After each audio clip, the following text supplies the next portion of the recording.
Hello everyone, welcome to Dev Infotech.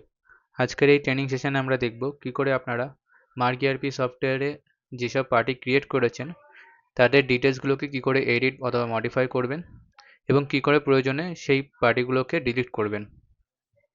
এর জন্য আপনাদেরকে যেতে হবে প্রথমে মাস্টার অপশান, সেখান থেকে লেজার মাস্টার, সেখান থেকে লেজার এবং দ্বিতীয় অপশান মডিফাই লেজার।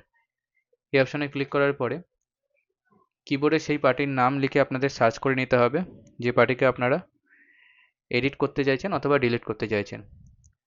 যদি এখানে আপনাদের পার্টিকে ডিলিট করতে হয় তাহলে এখানে কিবোর্ডের ডিলিট বাটনের উপরে প্রেস করুন এবং এখানে আপনারা ডিলিট অপশান পেয়ে যাবেন। এই ডিলিট অপশানের উপরে ক্লিক করলে এই পার্টির মাস্টারটা ডিলিট হয়ে যাবে।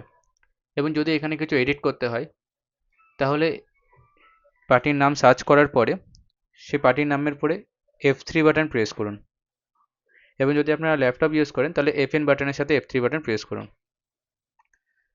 F3 বাটন প্রেস করার পরে এরকম অনেক ডিটেলস দেবে, আপনাদেরকে প্রথম অপশান লেজার ডিটেলসের উপরে এন্টার করতে হবে। এরপর নিচে দিয়ে আপনারা নোটিস করেন দেখবেন মডিফাই অপশান আছে। মডিফাই অপশানের উপরে ক্লিক করে আপনার যে ডিটেলস চেঞ্জ করার সেটাকে চেঞ্জ করে আবার Ctrl+W বাটন প্রেস করে সেভ করে দিতে হবে। একবার সেভ করার পরে যদি আপনারা আবার লেজার ডিটেলসের উপরে এন্টার করেন দেখবেন যে চেঞ্জেসটা আপনারা করেছেন সেটা সাকসেসফুলি চেঞ্জ হয়েছে। আর যদি চেঞ্জ না হয় তাহলে আবার মডিফাই অপশানের উপরে ক্লিক করুন, করে চেঞ্জ করুন।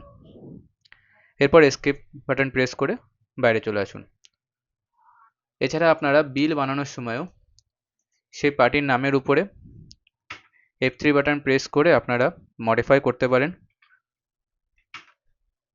এছাড়া ডিলিট বাটন প্রেস করে এখান থেকেও পার্টিকে ডিলিট করতে পারেন। Thank you.